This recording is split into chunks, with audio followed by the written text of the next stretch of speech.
Happy Monday, Liberty Kitty Cats, and what a week it's been. It's been a wild and wacky week, and I have a lot to tell you about before I get into today's interview with the great Gene Epstein.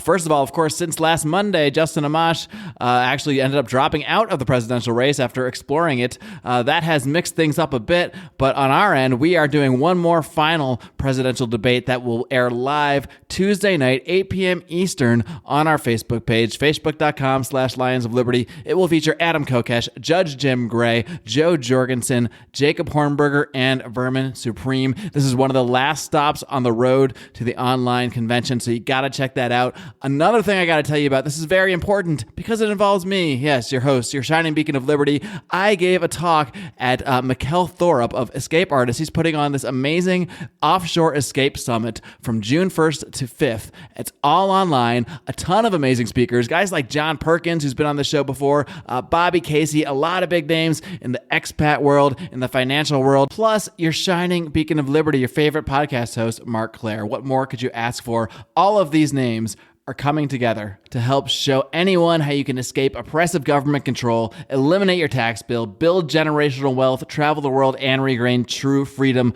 by considering moving offshore, becoming an expat, which I am a sort of half one at the moment, at least temporarily, here in Mexico. But I even had the honor of giving my own presentation at this summit. So you got to check out Offshore Escape 2020, at least just to see me. You can register completely for free. You can see any of these presentations for free just by going over to lionsofliberty.com/escape. You want to use that link to get there to get your free ticket. Check out me and a bunch of other great speakers. Welcome to the Lions of Liberty podcast. Here's your host, your guide, your shining beacon of liberty, Marc Claire.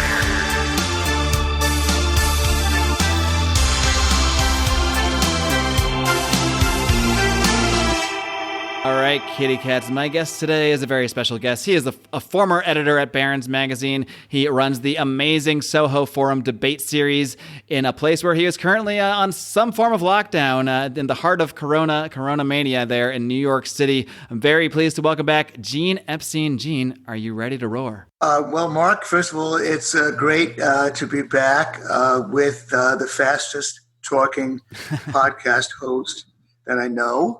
The guy who gets in maybe 3 to 4 words per second, when the rest of us are lucky if we can get in like 2 words per second. So it's a pleasure to be with you. But again, as before, I have to pass on giving you a roar. I roar too much. I have to learn to purr. As you've pointed out, I roared a little bit too much when I debated Bhaskar Sankara, the socialist. And most recently, I think I roared a little bit too much when I debated Steve Moore, the economist who works for President Trump. So I'd like to learn how to purr, and I'll be purring throughout this interview, hopefully. All right. Well, the only problem, Gene, is, a purr, it's kind of a slippery slope. If you start purring, before you know it, you get a little fired up and suddenly you're roaring again. So I don't know. Maybe you shouldn't resist it too much, because I think people do enjoy the roars of Gene Epstein. I know a lot of people enjoyed your performance against Bhaskar Sankara, like you mentioned there. Well, but I'll leave it to you. Yeah, that's right. Indeed, no, you're absolutely right. I'm ambivalent about that. But I just figure that if I try to purr, then obviously I'll only partially succeed and the roar will come out. So I won't disappoint anybody, hopefully. All right. Well, I don't know. I've never heard of anyone disappointed by Gene Epstein yet, but I've never spoken to your wife, so I don't know. But you did mention a couple Soho Forum debates there, and as you know, in-person debates are currently not a possible thing in New York City. I know you've moved some of those debates online, and but I think one debate people really want to know about is the one that was supposed to take place this month, featuring Scott Horton debating Bill Kristol, a neocon extraordinaire, about foreign policy. What's the status of that debate? Is there talk of moving it online? Is there talk of doing it just in the future? What's going on there? Well, I'm very reluctant to move it online. I do miss the physical debates. Sure. The Soho Forum has always had 2 missions, not just one. One of those missions, of course, is to get to present interesting debates to libertarians. That's one of the missions. But the other mission was to have a party. to have a bar serving beer and wine and soft drinks, and with my wife catering. And that's the conviviality mission. People meeting each other, interacting. There are those of us who, when we approach a bar and we see people talking convivially, we get an anxiety attack. Will we fit in? What are we going to say? But at the Soho Forum, you can talk about the debate. You can actually meet the debaters afterwards. And I very much miss that. I miss the electricity of the physical audience. But we have had, I'll get to your question about Scott Horton and Bill Kristol in a moment. We have had two interesting online debates. One of them was between two economists on the merit, on the advisability of the lockdown, and that's online. That is has been preserved on video and podcast, and you can access it by going into the Soho Forum Debates podcast, or you can go into our Soho Forum website and access the video. And then most recently, we had a debate on immigration. All our debates now get a hook, are hooked to the COVID-19 crisis. And so in that case, we debated immigration with Mark Krikorian defending the resolution that the COVID-19 crisis made it all the more necessary to keep immigrants out. Taking the negative was Brian Kaplan, who has somewhat famously written an illustrated book on the advocating open borders. So I recommend both of those debates. I enjoyed running them, but I certainly missed the physical audience. Getting to your question about Scott Horton and Bill Kristol, I am now committed to having that debate in a physical space, and not to reveal too much, but the possibility is that I won't have it in Manhattan or in New York City, because it looks as though that city is going to be under tighter lockdown than other cities. So that might happen and might occur in another city. And at least the saving grace there is that a lot of people who bought tickets were coming in from out of town. And so I hope I don't inconvenience all of them. Hopefully some of them who are coming in from out of town would be willing to go to another city where a physical event is more possible. So I am looking into that. And as I've stressed, I am committed to having that electric exchange, that incredible exchange between William Kristol, who, by the way, has been a real gentleman and has been very gracious about appearing with Scott Horton. I commend him on that. He's suffered a fair amount of character assassination from some of my libertarian friends, but I want to tell them all, quit assassinating the man's character. If you want to boo and hiss when he presents his ideas, you could do that a little bit. Attack the ideas, don't attack the person. But again, to get back to your question, I'm committed to making that debate happen. It might not happen in New York City, but it will happen in some city in the U.S. Well, good. And whatever physical place it happens to take place, I'm sure we're all going to be looking forward to it. And especially a debate like that, where so many people are so passionate about foreign policy, as maybe Bill Kristol has found out on Twitter how passionate many libertarians are about foreign policy. I think in person is really the only way to go for something like that. And as you said, though, I mean, look, there's libertarians across the spectrum probably all disagree with Bill Kristol's foreign policy, but he deserves praise. He deserves praise for agreeing to this debate and continuing to agree to commit to the debate regardless, because at the end of the day, that's where we need to engage in ideas with people. We can't just boo and hiss online. We can't just yell and scream about it, especially when you have someone like Bill Kristol that has such a large platform and such influence in Washington. I mean, the fact that he's willing to do this and has remained committed to doing that, he does deserve praise for it. So I think libertarians should not back off on his policies, but maybe back off on calling him names or whatever's going on online. Absolutely. Yes. Hey there, Liberty Kitties. Time to take a quick time out to tell you about one of our long-time supporters. His name is Tyler Colford, and he goes by the pseudonym Crypto Man. That's his rapping name. That's right. He is a rapper as well. He does some awesome stuff, and he recently produced a track called Free Ross. And the Ross in question is, of course, Ross Ulbricht, the creator of the Silk Road Marketplace, who was sentenced to 2 life sentences for creating that marketplace. Yes, it was a black market indeed of all sorts of things, including drugs, consensual transactions, which libertarians are completely in favor of. There were no victims and there were no crimes as far as we're concerned. So please do check out the track Free Ross. It was just released on Friday, March 27th, the 35th birthday of Ross Ulbricht. And 100% of the proceeds will go to the Free Ross Foundation, which is helping to free Ross and bring more awareness to his situation. Do check out the links. I will put them all over at lionsofliberty.com/free Ross for ease of use. You can also pre-order it on Google Play. Again, 100% of the proceeds of this track will be going to help free Ross. Still wonder why there's an overpopulation in the prison system, persecuting crimes when there is no victim. Parents doing time, separating children, perpetuating crime to a future generation. Speaking of, you mentioned the lockdowns in New York City are probably going to be continuing a lot more in some other places that are going to make it difficult to hold those physical debates there. But I just want to get a sense of what that's been like for you as someone who's lived in New York City all this time. I grew up in Connecticut, not far from New York City, about an hour away, had a lot of family there. And to me, I mean, what New York City, the amazing thing about New York City was just always the hustle and bustle, all the different cultures, all the different people you meet, just being crammed together with all these people. It always felt like that was part of sometimes the annoyance, but also the charm of the city. So what does the city feel like right now, essentially on lockdown? Well, I think that, the more I talk about that, Mark, probably I'm going to purr less and maybe cry more because Right. Clearly it's been a personal tragedy for me. I've basically been a resident of New York City since 1967. And I guess that means that I've been a resident here for 53 years with one interruption. I took my family to the country for about a year at one point working on a book. But otherwise, I am a New Yorker. And just as you imply, being a New Yorker, that means that I do the opposite of social distancing. I get on crowded subways.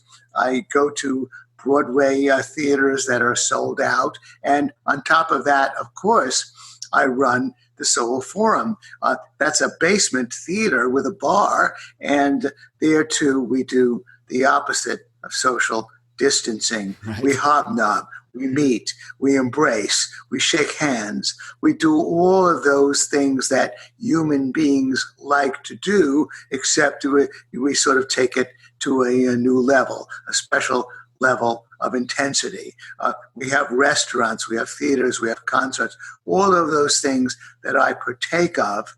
And I, of course, like a New Yorker, I love crowds. And of course, I don't like noise. I'm a little bit of an old fart that way. I walk into certain bars and the music is blaring and the young people are talking, and that gets me a little bit much. However, I do love the crowds at the Broadway shows and at the concerts, and of course, especially the crowds at the sold-out events at the Soho Forum. And so that defines New York.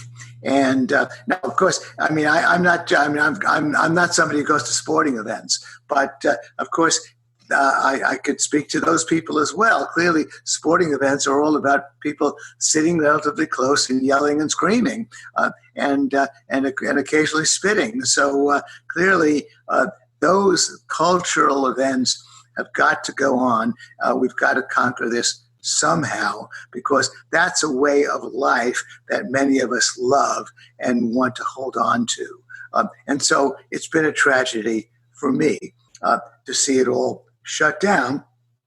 As a practical matter, my wife actually had gotten a little bit freaked out by the city. She's an artist. She's been staying with my stepson and stepdaughter-in-law in the free state of New Hampshire, although she's due to come back this weekend. I myself don't usually venture out. I do go over to the local Whole Foods, and there John Mackey, who's actually a backer of my Soho Forum, John Mackey, who is a libertarian and who is the chief executive officer of Whole Foods, has a special rule that between 7 and 8, it's only open to people over the age of 60.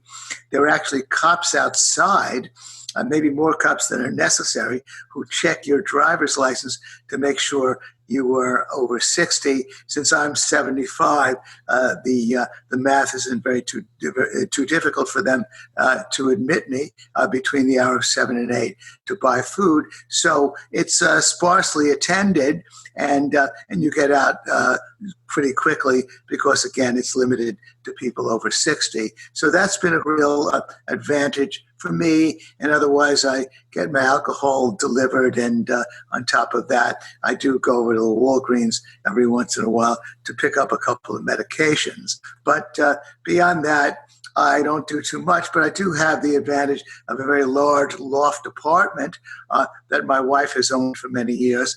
And so I have a big screen where I watch TV. It's not a movie unless it's larger than life. So I get to watch films in the evening on my larger than life screen. So I don't have too much right to complain, except, of course, I'm complaining like any New Yorker. Our way of life has been beaten down, and it's got to come back for the sake of our souls. Are you sensing any, grumblings of resistance to this lockdown in New York City, or are people generally more captured by the, at least in New York City, it seems, fear, maybe legitimate fear of the coronavirus, just because that city has been hit so much harder than pretty much anywhere else, at least in the U.S. Or do you feel that, do you get the sense that people generally think, well, this is what we have to do, hopefully it'll end soon, and problem being there's really nobody out there, a politician, doctor, or otherwise, that has given any indication about any of this ending one way or another? Yeah, well, I mean, I don't find that any of the people I interact with, I don't interact with many locals, that they are especially rebellious. I've been supporting Angela McArdle, for example, who's from L.A. She's great. Your previous, Angela. And that's right. She was on one of your shows with one of your alternate hosts. Yeah, she was on with Brian, who I'm sure will love being called an alternate host, but I'm going to start calling him that. Okay. Yeah. Look, Brian is a great guy, but look, nobody is the fast talking Lion of Liberty is obviously Mark Clare. What can you do? And you just own that title, Mark. And there you go. So. Nothing Brian can do, even though he's a really good guy and he does a good job. So he tries. Brian, he gets angrier than me, but he doesn't talk as fast. Okay, right. Brian, I certainly didn't mean to diminish you in any way if you're listening to this. But getting back to the fact that there are rebels in L.A. and no talk of rebelling against it in New York City, that's been unfortunate. You do, of course, talk about how we hit harder, but really the numbers are not that terrible. It did hit, it's hit older people, of course, typically, and because I'm a 75-year-old, except I don't sort of count myself among the older types. I've actually never in my life spent a night in a hospital. I've been in emergency rooms for different things. And then for the last 25 years, I haven't had a sick day, although 12 years ago, with the exception, I should say, of about a 4-day bout of pneumonia, which might even help. And so I feel pretty sturdy and not too fearful. And of course, on top of that, there is a real difference between the way it struck the different boroughs. Manhattan has by far the lowest incidence by any measure of cases reported or of deaths. The bulk of the cases are in the Bronx and Queens, and then even in proportion to population in Staten Island, and then even Brooklyn has a higher number of cases. But there too, it's clearly daunting to say that New York City is the epicenter. But by and large, most people are not dying from it. Most people are not suffering from it. And so I think that even in New York City, we have a right to have some of our rights back. But certainly in the rest of the country, we clearly do. And I wrote in Angela McArdle that if I lived in L.A., I'd certainly join her demonstration. But I guess I get the impression that since New York City is so filled with progressives and liberals who tend to take the default position that if the government believes it must be right, the burden of proof is on us to prove it wrong. Whereas, of course, we libertarians take the position that the default position, of course, is to default in favor of human freedom. And my own belief is that if you place the burden of proof on those who would say that the lockdowns make sense, then I believe that they really can't bear that burden of proof if your default position, again, is freedom. Because there is so much about the situation that is really unknown. There's so many doubts and wild cards in the situation that it's really, I think, impossible for them to prove that this Great Suppression, which is clearly killing and maiming the souls of so many people, is justified. In fact, I'm working right now on having another debate on the COVID-19 suppression, and this one is going to be between two credentialed epidemiologists, which I think is rare. From my experience of canvassing them, I've had difficulty getting them to come out of the closet and air their disagreements, but it looks as though I have two very well-credentialed epidemiologists who are going to be willing to do so, and I hope to be announcing that debate in a day or two. But of course, the epidemiologists don't have a lock on the truth because clearly they only have their knowledge, their hardly imperfect knowledge of their own discipline.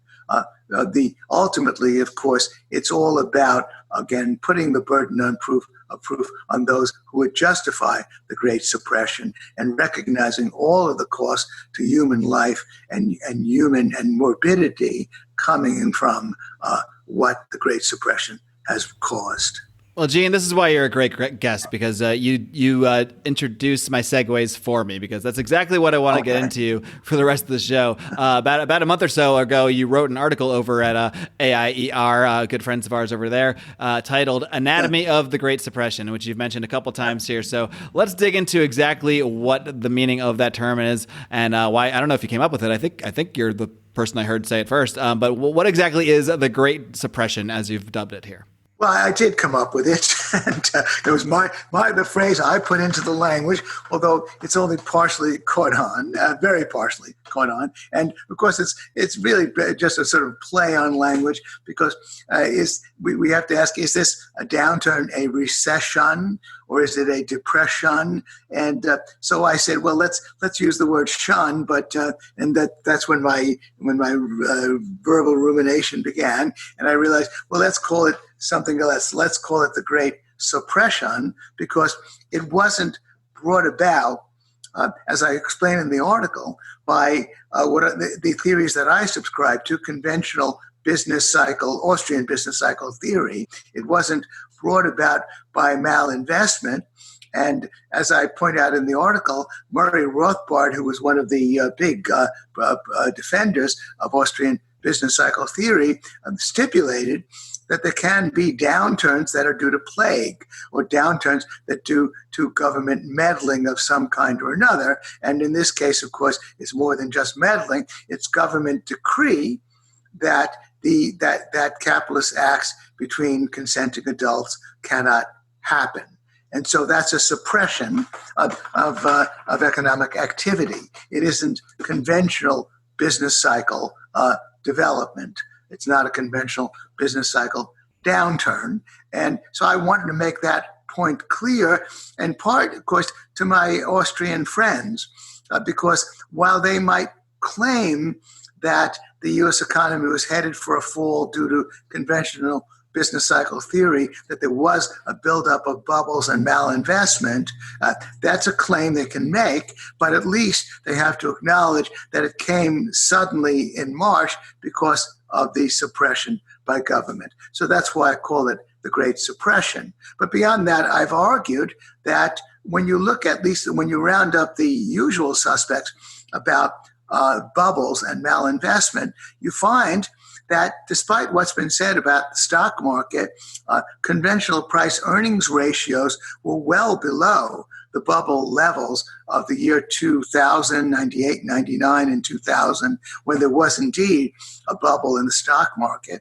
And then when you look at housing, there are different ways of measuring a housing bubble, but by the two ways that I threw out that are conventional and sound, there really has not been a housing bubble.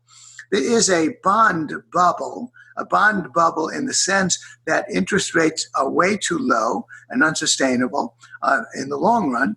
And there is about, 17, $18 trillion worth of Treasury debt alone. And that's a bubble that could burst if interest rates suddenly soar, suddenly hike from well below 2% to like 4.5%, 5%. But I don't think that's likely to happen. So the only point I've been pursuing for the moment is to say that the awfulness of the Great Suppression at least has an odd silver lining in that once the Great Suppression is lifted, we should see the beginnings of a recovery. Now, by now, that's probably not a very unconventional view on my part. I certainly said, and of course still strongly believe all the more, that it's not going to be what's called a V-shaped recovery. The V-shaped recovery is, of course, following the pattern of a V. It suddenly plunges, and then with the same force, it rises so that it shapes a V. But I think it's going to be a very slow recovery. And of course, lots of people have echoed that viewpoint as well. The plunge in the current quarter is going to be followed by some pickup in the third quarter and in the fourth quarter, but it probably won't be until the first or second quarter of next year that we can even hope to be back to the economic level of fourth quarter 2019. So it's again going to be a sudden plunge and a very slow recovery, and the unemployment rate is likely to remain in double-digit levels.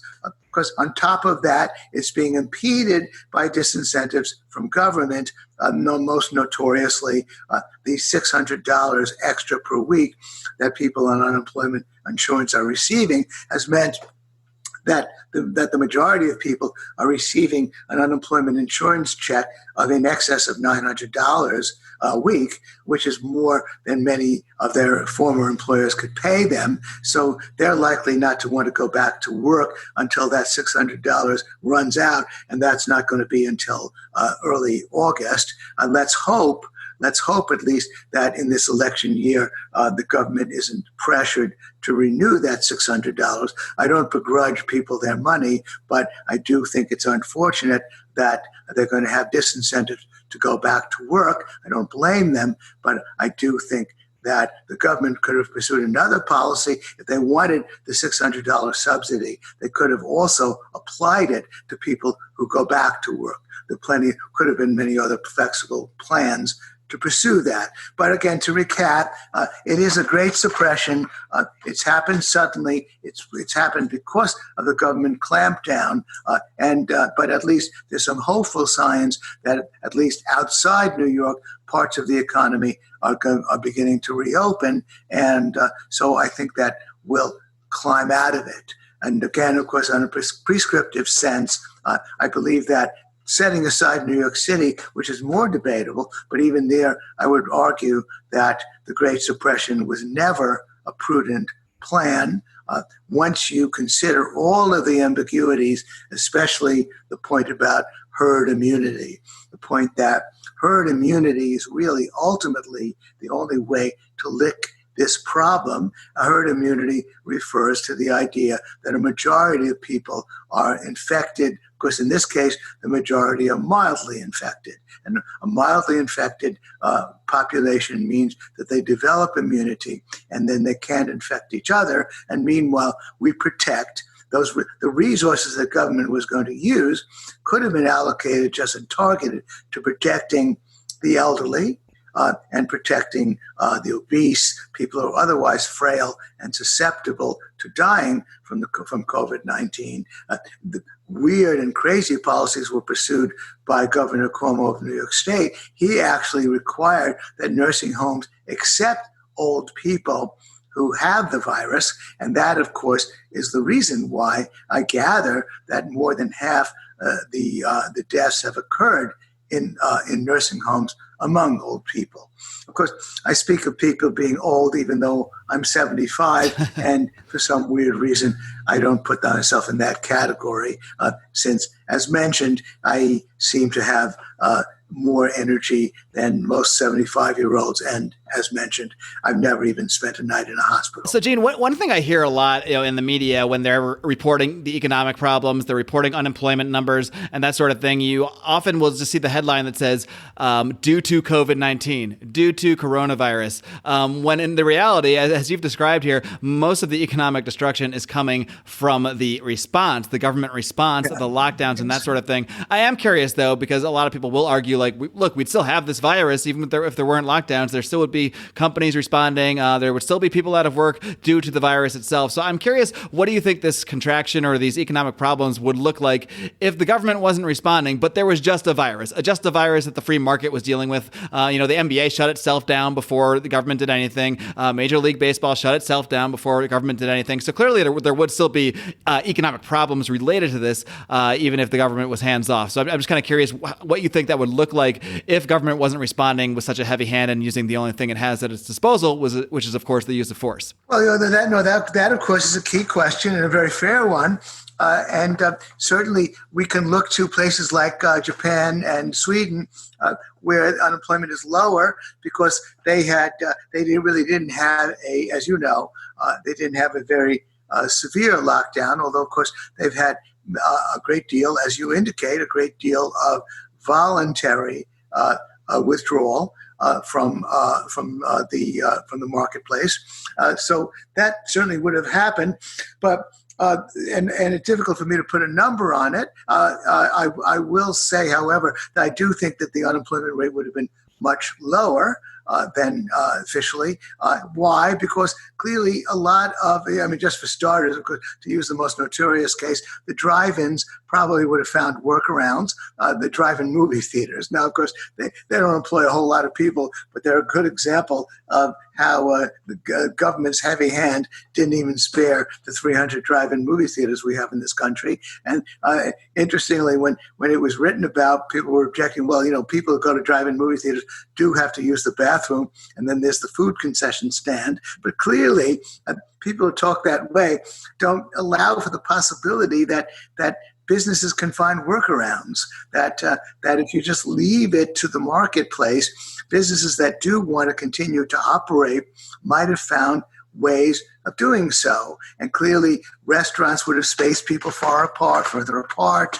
And again, obviously, the drive-in movie theaters would have functioned. Maybe the multiplexes would have had social distancing, would have made sure that they ordered masks. There would have been all kinds of attempts to deal with the problem, and therefore we would have had a much happier outcome. Now, I want to mention one interesting thing about the soaring unemployment rate. Interestingly, virtually all cases, it was like 90% of the increase in unemployment was due to a very unique bit of reporting. The breakdown of the unemployment rate includes the reason why you just got unemployed. Mm-hmm. And usually the reason is that there was you lost your job because the business went bankrupt, because you got fired, or because you were permanently laid off. But then there's another reason that's occasionally given, which is that it's a temporary layoff, that you were told you lost your job because of a temporary layoff. Well, in this case, uniquely, more than 90% of the people who lost their jobs gave the reason that they were told it was a temporary layoff. Now, of course, that's part and parcel of the whole idea of the Great Suppression, that once you lift the lockdown, then those jobs can come back. But of course, the question is, how temporary is it going to be, and when will those jobs come back? But again, to go back to your question, clearly we do find that people were going to work in Japan, have been going to work in Sweden, and certainly now that the warm weather is coming, and in New York City in particular, a lot of streets are being roped off. Restaurants could be given wide latitude to serve people outside, to take over the sidewalks. But again, I don't know if that's even being discussed in New York City.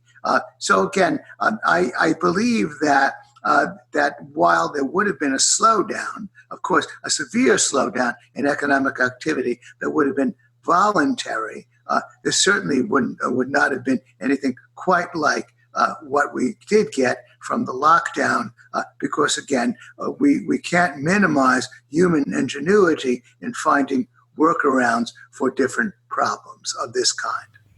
Looking ahead at the recovery, as you've mentioned, you said you do believe that there will be a recovery once these restrictions are lifted.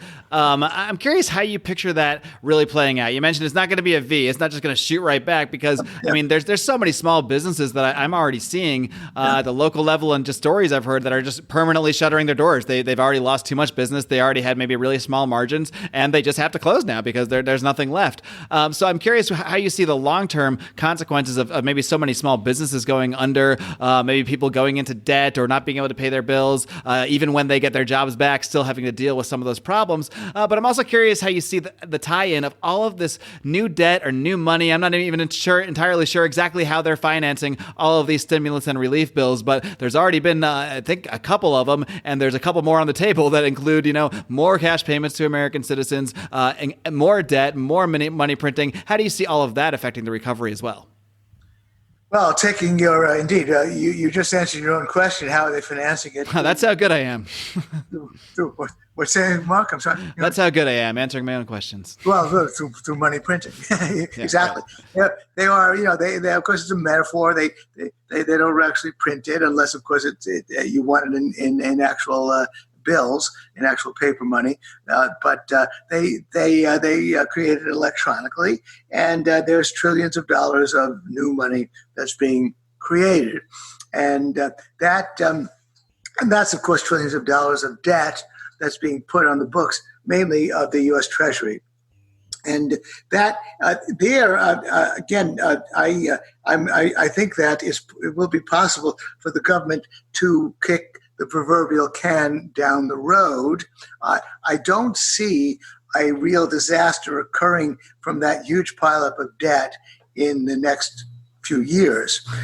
I do see that it hastens the day when there will be a bill of reckoning for it.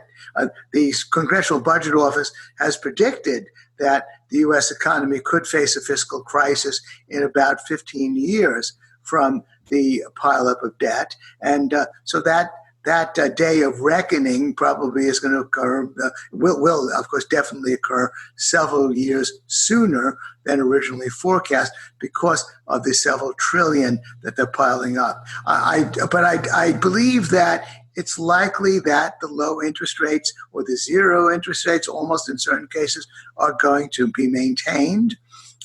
Because again, when you look at U.S. Treasury debt, you have to ask, well, compare it with what as an investment? Compare it with the rest of the world? Well, for the rest of the world, U.S. Treasury debt still looks like a safe haven. And so I believe that the U.S. Government is going to continue to lead the same charmed life that it's been leading for the last 10 years in piling up debt. But I don't see how that's going to last forever. As mentioned, I do believe that, again, I like to cite the relatively neutral bipartisan Congressional Budget Office, a bunch of wonks who've been warning for years that this pileup of debt running faster than the increase in gross domestic product is unsustainable. And again, this recent pileup of several trillion more on top of that through the printing of money only hastens that day. But as mentioned, I don't see it occurring over the next few years. I'm looking more at it at the next decade or so in terms of that day of reckoning. But in terms of the money supply expanding, there too, I don't believe, again, I'm sounding like a Pollyanna, I don't believe that it's going to cause double-digit price inflation. The circumstances are not quite right for that. We did have a report that prices, of course, plummeted in April already, from having to do with the measurement of the consumer price index, which showed a plummeting in prices. Partly, much of it, of course, because of energy, but food prices rose, but substantially, but virtually all other prices fell. And I don't believe that a price inflation can start when you already have a lot of slack in the economy. So I don't see that happening either. But getting to the awful destruction of small businesses, the other part of your question, many of them, of course, are not going to come back.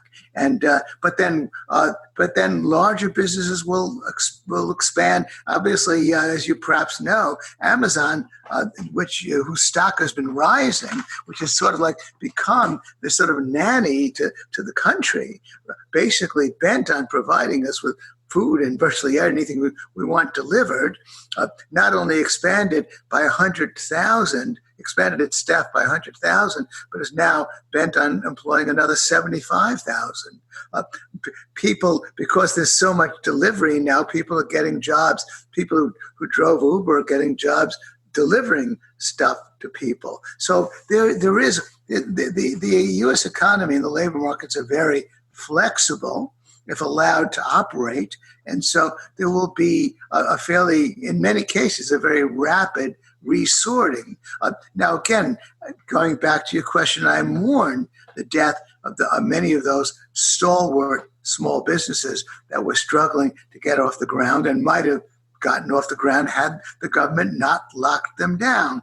Maybe certain restaurants could have survived. Had they might have lured young people to them. I mean, again, actually getting back to your question, I believe that young people might have gone to many of these bars and restaurants and not feared the COVID-19, as indeed most of them should not be fearing it. There are lots of other things that young people can die of.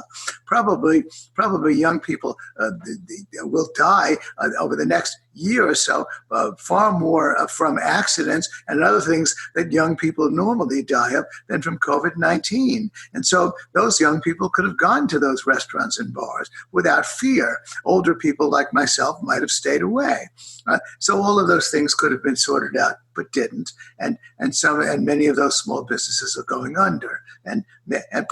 But again, there's remarkable resilience on the part of entrepreneurs and small business people in the U.S. at least, and among Americans. Some of those people are probably going to start new businesses.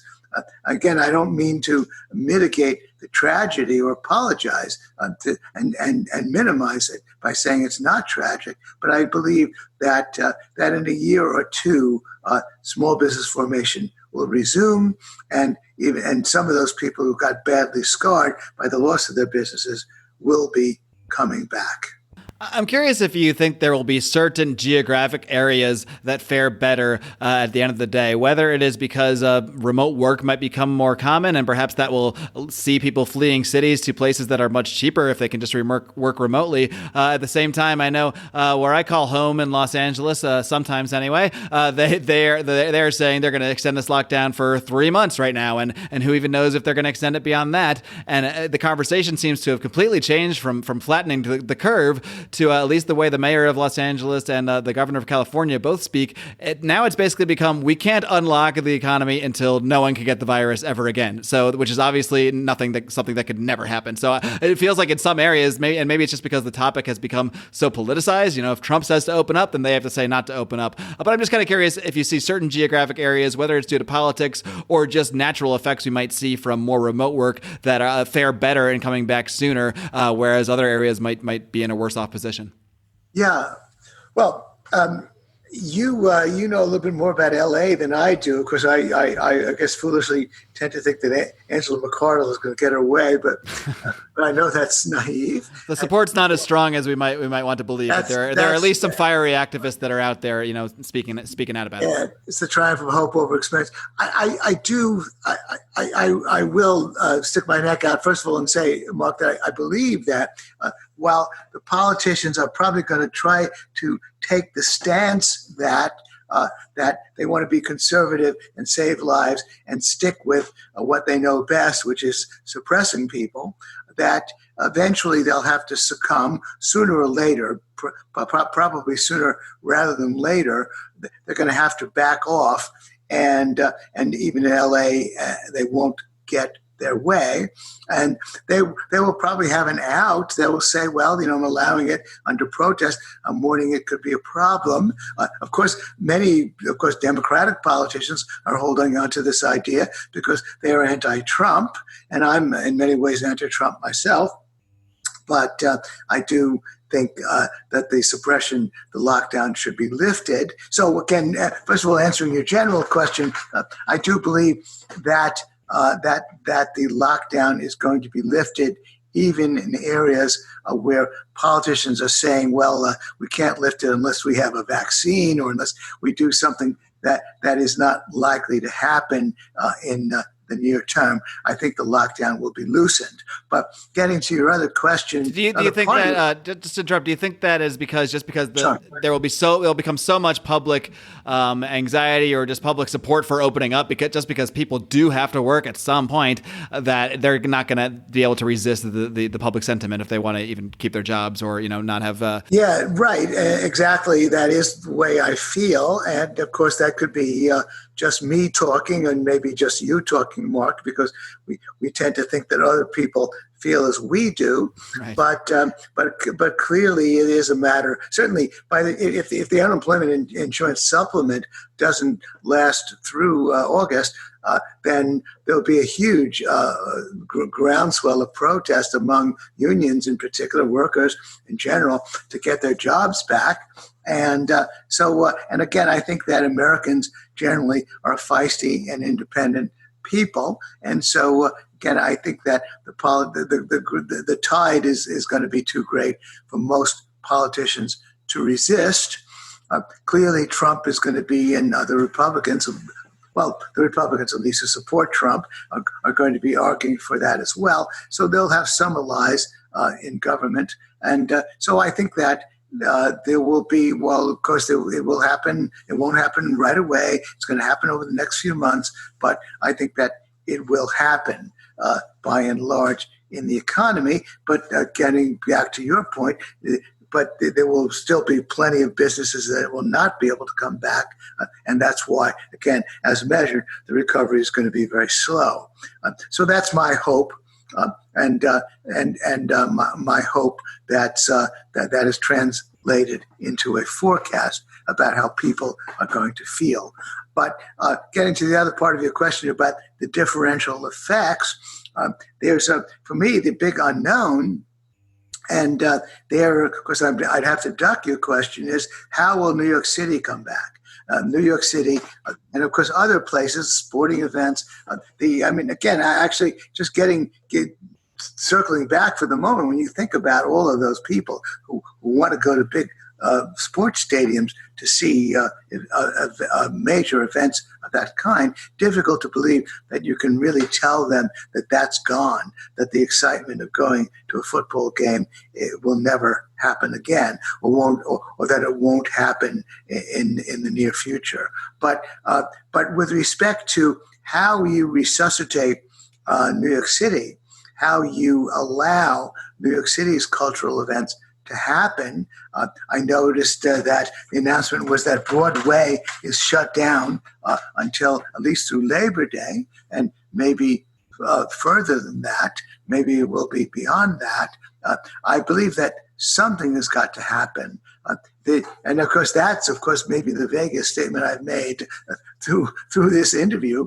It's simply unimaginable that the excitement of cities, which of course not everybody craves, but even suburbanites, of course, do want to go to theaters. They want to go to sporting events. Even suburbanites do want to go to restaurants and bars.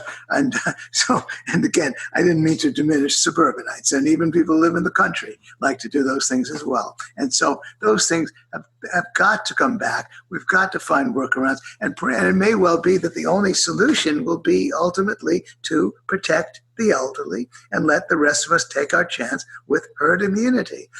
Conquer the virus in the way that we've conquered all viruses. The viruses don't go away. We simply develop herd immunity to them. So that may be the solution. But New York City could have problems. There are major businesses that have apparently said that they aren't necessarily going to call back their workers. The interesting wild card is that approximately like 36% of the workforce who are knowledge workers who can work off-site. And there's now an inclination on the part of businesses in New York to say that they can permanently do so. So a lot of office space is going to go unused. Now, of course, I don't necessarily object to that. That office space could be converted to housing. But then, of course, a number of people, knowledge workers then, who no longer have to live in the city, could move out. And there's already a bit of a boom in people in the purchase of the rental, rather, of single-family homes. A lot of inventory held in single-family homes. And a lot of that inventory now is being rented as people begin to move out of the city. My wife is a landlady, and I'm the landlord along with her. I work with her. She owns a building, 6 apartments. All of those people are knowledge workers. They've been paying their rent. We have a restaurant in the ground floor, and we're charging them only half the usual rent. They're doing takeout. So, of course, we want to work with them. Landlords usually do want to work with tenants. If you have a good tenant, you want to keep that tenant and be reasonable in terms of the rent being charged. But all of those knowledge workers have been paying the rent because they're able to keep their jobs. But again, I see the potential for cities to be less popular. On the other hand, again, I'm doing on that routine that President Harry Truman objected to. Give me a one-handed economist. On the one hand, on the other hand, the 9/11 debacle, the destruction of the World Trade Center towers, also motivated a lot of prognosticators to predict that cities were going to become less popular. In particular, New York City was going to become less popular, but that prediction turned out to be wrong. I do believe that something will happen, although just to acknowledge the force of your question, certainly cities where people congregate, where so much of what the location is all about is the reverse of social distancing. Those regions are at least up for grabs in terms of possibly resorting the way the economy is structured. There may be at least some net migration to the outlying areas, to the suburbs, to the exurbs, and to the countryside. Right. Well, I've always been a city person myself, somewhat. I mean, I've lived both in the suburbs and the city, but the city is the hustle and bustle, having a lot of restaurants to go to, having a lot of things to do. That's really always been part of something I loved about living in Los Angeles. And but even I am reconsidering at this point.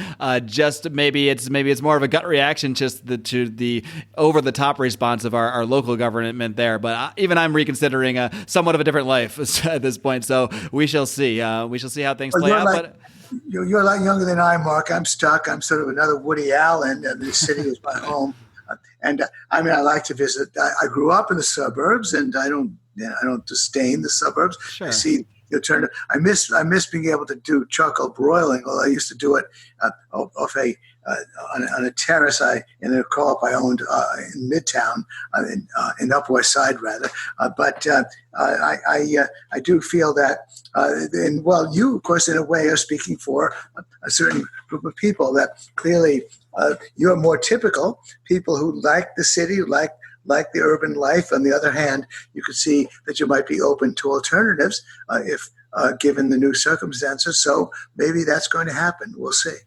We shall see. Either way, Gene, I thank you for joining us today. I got to say, your outlook is actually one of the rosier takes I've heard from libertarians. You do seem at least hopeful that things will return at some point, even though it will be, of course, a lot of things are going to be very different. But it's good to have a little hope once in a while, even in such a terrible time when so many things are going in the wrong direction. But I always appreciate your perspective. Keep hope alive, Mark. That's right? Roaring. If the libertarians aren't going to keep hope alive, who's going to? I think we're getting some roars now. Yeah, exactly. See? I knew I'd get one out of you eventually, Gene. Thanks so much, Gene. It's always a pleasure speaking to you. Before I let you go, once again, why don't I just give you a second to plug what you've got coming up with the Soho Forum once again, and keep everybody else updated and let them know where else they can find anything else you're doing. I saw you got that article at AIER, so let them know anywhere else you're publishing things and anything else you'd like to promote. Plug away. Well, just we have a Soho Forum Facebook club called the Soho Forum Inner Circle. We stole that phrase from Dave Smith, right? That is a part of the problem, Inner Circle. But Dave doesn't believe in IP and intellectual property, so he's not going to sue us. And so we've got nearly 200 people in our Soho Forum Inner Circle. You're invited to join. It just costs $10. And as I've said, please stay tuned. We're going to probably announce a debate between two credentialed epidemiologists. That's going to be very unique because the epidemiologists who disagree with each other have not gotten a chance to have a Soho Forum debate, or indeed any debate at all. And again, we have an excellent number of debates that have been preserved on video and audio. My debate on socialism with Professor Richard Wolff has had nearly 850,000 YouTube views. So if you haven't listened to it or watched it, then you want to join the crowd.